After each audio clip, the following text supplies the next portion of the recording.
महाभारत का महायुद्ध चल रहा था, जहां एक तरफ थे पांडव तो दूसरी तरफ थे कौरव। धरती कांप रही थी, आकाश से अस्त्र शस्त्र बरस रहे थे।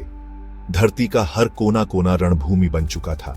दोस्तों, इसी महायुद्ध के बीच कुछ ऐसे भी लोग थे जो कि ये महायुद्ध अपनी आंखों से देख रहे थे, पर खुद शामिल भी नहीं हुए और न किसी के पक्ष में थे और न विपक्ष में थे। क्या आप जानते हैं वो चार कौन लोग थे? सोचिए, नहीं बता पाए ना? तो चलिए हम बताते हैं कौन थे वो चार लोग और क्यों ये सिर्फ दर्शक बने रहे। चलो जानते हैं। सबसे पहले है संजय। संजय को दिव्य दृष्टि प्राप्त थी। वो युद्ध क्षेत्र के हर क्षेत्र को देख रहे थे। नेत्रहीन धृतराष्ट्र ने एक एक शब्द उनके मुख से सुना। धृतराष्ट्र को युद्ध का संजय वर्णन सुनाने के लिए ही वेदव्यास मुनि ने दृष्टि प्रदान की थी।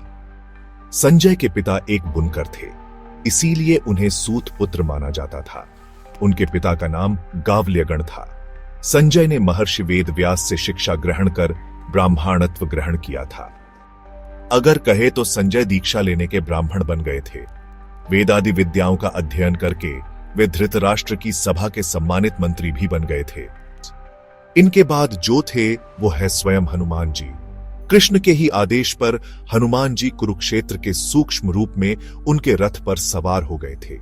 यही कारण था कि पहले भीष्म और बाद में कर्ण के प्रहार से उनका रथ सुरक्षित रहा, वरना अर्जुन का रथ तो कब का ही ध्वस्त हो चुका था। हनुमान जी ने रथ पर बैठकर न सिर्फ गीता सुनी, बल्कि उन्होंने पूरा युद्ध भी साक्षात देखा। इस युद्ध में तीसरे थे बर्बरीक। भीम का पोता और घटोत्कच का पुत्र इतना शक्तिशाली था कि 3 तीर से ही महाभारत का युद्ध जीत सकता था। और ये बात भगवान श्री कृष्ण जानते थे, और वो एक ब्राह्मण बनकर उससे दानवीर बर्बरीक से उसका शीश मांग लिया। बर्बरीक द्वारा अपने पितामह पांडवों की विजय हेतु अपनी इच्छा से अपना शीश श्री कृष्ण को दान कर दिया। बर्बरीक के इस बलिदान को देखकर दान के पश्चात श्री कृष्ण ने बर्बरीक को कलयुग में स्वयं के नाम से पूजित होने का वरदान दिया। इसके बाद जब बर्बरीक ने युद्ध देखने की इच्छा जताई तो श्री कृष्ण ने उसका कटा शीश एक जगह स्थापित करके कहा कि तुम संपूर्ण महाभारत के गवाह बनोगे। फिर जब युद्ध समाप्त हुआ तो बर्बरीक से पांडवों ने पूछा कि कौन युद्ध अच्छा लड़ रहा था और जीत किसकी हुई। इस पर बर्बरीक ने कहा कि मुझे तो दोनों तरफ सिर्फ भगवान श्री कृष्ण ही दिखी दे रहे थे, दूसरा कोई नहीं। और अंतिम में जो है वो तो त्रिकालदर्शी है, उनसे कुछ नहीं छिपाया जा सकता, और वो है भगवान शंकर जी, जो अपने कैलाश पर बैठे बैठे देख रहे थे।